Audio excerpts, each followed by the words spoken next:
எஸ்ஐடிபி குழுலேருந்து எங்கள் குழு வந்து பெட்ரோல் ஸ்கேம் டிவைஸ்ன்னு கண்டுபிடிச்சிருக்கோம். அதனால நம்ம வந்து பெட்ரோல் திருட்டை வந்து தெரிஞ்சுக்க முடியும். இப்போ வந்து நம்ம 2000 ரூபாய்க்கு பெட்ரோல் போடுறோம்னா அவங்க வந்து அவங்க குறைவாக தான் போடுவாங்க, 200 ரூபா கம்மியாக தான் போடுவாங்க. அதனால் வந்து நம்ம எங்கேயோ ட்ரிப்பு போகிறோன்னா பாதியிலே வண்டி நின்றுச்சுன்னா நம்மளுக்கு தான் பிரச்சனை. அந்த தடுப்பை வந்து நாங்கள் வந்து இந்த டிவைஸ் அட்டாச் பண்ணி அவங்க கரெக்டாக பெட்ரோல் போடுறாங்களா இல்லையான்னு கண்டுபிடிக்கலாம். இதனால வந்து இந்தியாவில் சும்மா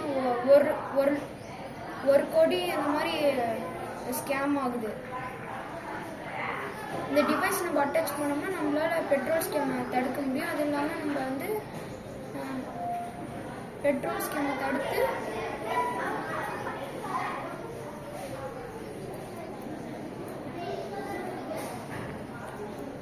அதனால நம்மளுக்கு வந்து மணி சேவ் ஆகும். நம்ம வந்து திருட்டு தடுக்கலாம் ஈஸியாக. இதனால ஸ்கேம் ஆகுறது தடுக்கலாம். இப்போ அந்த டிவைஸ் செட் பண்ணுறதுனால இந்த பெட்ரோல் வந்து எவ்வளோ மெஷர் ஆகும்.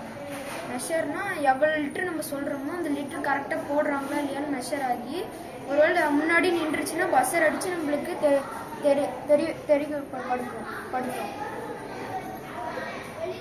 இதனால நம்ம வந்து பெட்ரோல் திருட்டு வந்து தடுக்கலாம்.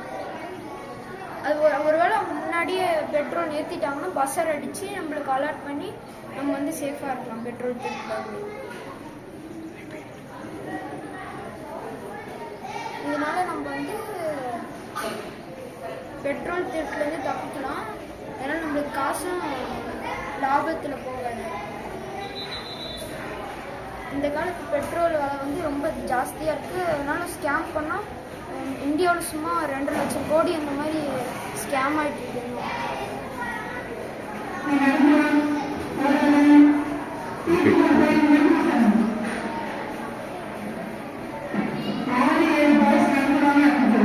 பெட்ரோல் இப்போலாம் ரொம்ப விலை அதிகமாகிடுச்சு. அதுவும் இல்லாமல் குறைஞ்சிக்கிட்டே வருது. அதனால நம்ம வந்து இந்த டிவைஸை செட் பண்ணோம்னா நம்ம வந்து பெட்ரோல் ஸ்கேம்லேருந்து தப்பிக்கலாம்.